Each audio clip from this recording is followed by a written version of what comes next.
Hello viewers, আসসালামু আলাইকুম। আমি হাসিব। আজ আমি আপনাদের দেখাবো কিভাবে ইউটিউবে ভিডিও আপলোডের সময় একটি অ্যাট্রাকটিভ থাম্বনেইল ইউজ করা যায়।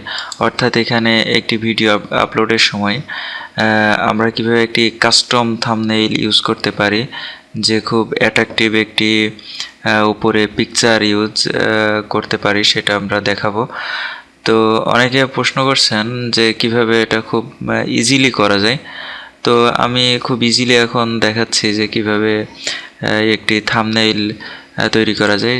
আমি এর জন্য একটি ভিডিও আপলোড করলাম। এখান থেকে আমি একটি ভিডিও আপলোডে দিলাম।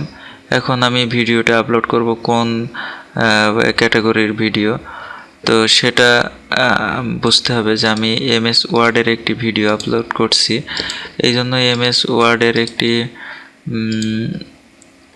ফটো গুগল থেকে আমাকে নিতে হবে। গুগলে সার্চ দিয়ে আমি ইমেজে গেলাম। এখান থেকে একটি ফটো আমি নিয়ে নিলাম।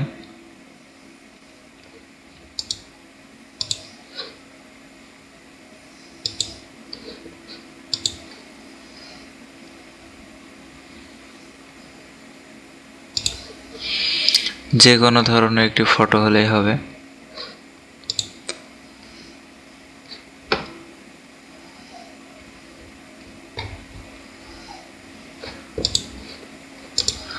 এ ধরনের একটি ফটো আমি এখান থেকে সেভ করলাম। তারপরে আমি একটি পাওয়ার পয়েন্ট স্লাইড ওপেন করলাম। ইনসার্ট মেনু থেকে আমি পিকচারে ক্লিকের মাধ্যমে যে ফটোটি আমি ডাউনলোড করেছিলাম সেই ফটোটি নিয়ে আসলাম।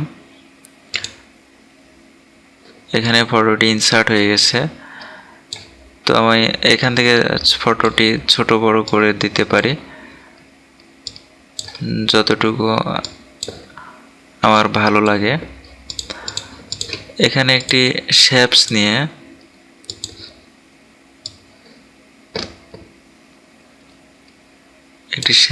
এডিট টেক্সট করলাম।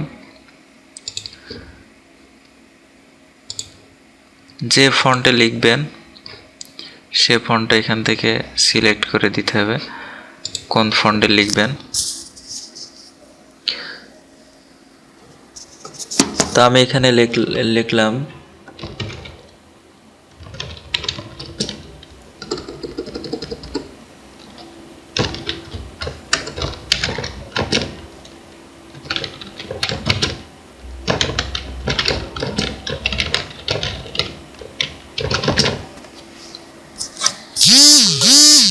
আমি এখানে এমএস ওয়ার্ড বাংলা টিউটোরিয়াল লিখলাম, একটু ফন্ট সাইজটা বাড়িয়ে দিলাম সবাই যেন বুঝতে পারে। আমি এটাকে বোল্ড করে দিলাম। তো আরও আকর্ষণীয় করার জন্য আমি শেপস ফিলটা নো ফিল করে দিলাম। শেপস আউটলাইনটা নো আউটলাইন করে দিলাম।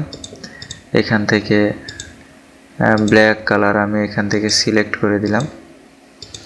তো মোটামুটি একটি অ্যাট্রাকটিভ টাইপের হয়েছে। আরও ইচ্ছা করলে আপনারা এখান থেকে আরও ডিজাইন দিতে পারবেন। এখান থেকে পিকচার ডিজাইন ইত্যাদি ইত্যাদি, এগুলা টেক্সট টাইপের বা বিভিন্ন ধরনের স্টাইল এখানে আছে। এখানে পিকচার ইফেক্ট, 3D ইফেক্ট দিতে পারেন। এই ধরনের যেটা আপনাদের ভালো লাগবে সেটা এখান থেকে সিলেক্ট করবেন। তো তারপরে ফাইল থেকে সেভ অ্যাজে ক্লিক করবেন। অফিস 7 যারা ইউজ করছেন একটু অন্য ধরনের আসতে পারে, তো সেভ অ্যাজ এখানেই থাকবে। ব্রাউজে ক্লিক করে কোথায় সেভ করবেন পিকচারটা দেখিয়ে দিতে হবে। তারপরে এখানে একটি নাম দিবেন, থাক আমি দিচ্ছি না। তারপরে জেপিজি ফাইল সিলেক্ট করে দিবেন। সেভ অ্যাজ টাইপের এখানে জেপিজি ফাইল সিলেক্ট করে সেভ বাটনে ক্লিক করবেন। এখন একটি ওয়ার্নিং আসছে যে আমি কি সব স্লাইড সেভ করতে চাই নাকি জাস্ট দিস ওয়ান, এটাই শুধু সেভ করতে চাই। তো আমি এটাই শুধু সেভ করতে চাই, ক্লিক করলাম এবং আমি দেখলাম যে আমার ডেস্কটপে একটি জেপিজি ফাইল চলে এসেছে। আমি এই ফাইলটা ওপেন করলাম। ফাইলটার এক্সটেনশনটা যদি দেখি, ফাইলের উপরে রাইট ক্লিক করে,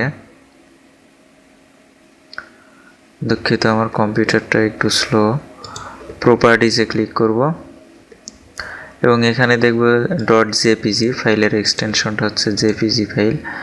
তো এটা ওপেন হয়ে গেছে। এখন আমি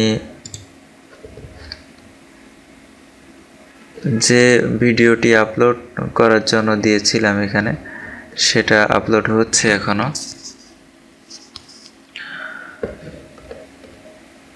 এখন কাস্টম থাম্বনেইলের এখানে আমাদের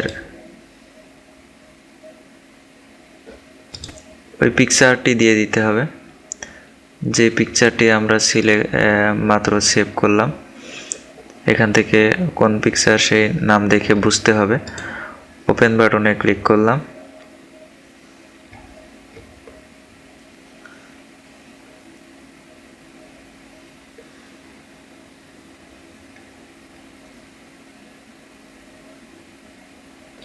তো আমরা দেখলাম যে এটা চলে এসছে। এখন আমাদের এটা প্রসেসিং হয়ে গেলে, আমার নেটও স্লো, সবই স্লো, আমার কম্পিউটার স্লো, নেট স্লো। আচ্ছা, যাই হোক, এটা ফান করলাম। এটা যখন হয়ে যাবে, আমি পাবলিশ করার সাথে সাথে দেখব যে আমার এটা চলে আসছে। তো বন্ধুরা, এইভাবে একটি সুন্দর এবং অ্যাট্রাকটিভ থাম্বনেইল তৈরি করে আপনার ভিডিওতে দিতে পারবেন। ভিডিওটি দেখার জন্য ধন্যবাদ সবাইকে। আমার চ্যানেলে সাবস্ক্রাইব করবেন।